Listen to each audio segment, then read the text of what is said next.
टूटी हुई थी। तो मामा 6 मंथ तक तो मामा ने मुझे जस्ट कपड़े में लपेटा हुआ था, तो मुझे कपड़े नहीं पहनाती थी मामा।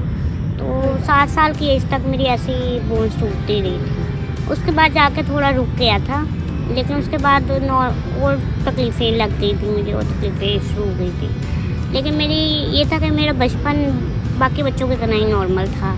खेलना कूदना हर चीज़ मेरी नॉर्मल थी, क्योंकि मेरे जो दोस्त थे वो मुझे कभी ज़ाहिर नहीं होने देता था कि मुझ में कोई कमी है या मैं चल नहीं सकती। वो मेरे साथ वो गेम खेलते थे जो मैं खेल सकती थी, वो कभी नहीं खेला उन्होंने जो मैं नहीं खेल सकती।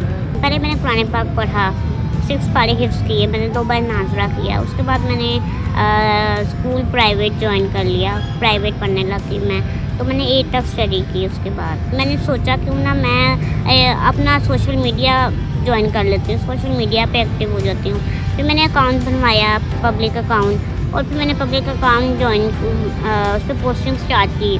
तो जब मैंने व्हीलचेयर के साथ पोस्टिंग करना शुरू की तो लोगों को पसंद आने लग गई मैं, और मेरी हर पिक्स ट्रेंडिंग में जाने लगी, हर पोस्ट ट्रेंडिंग में जाने लगी।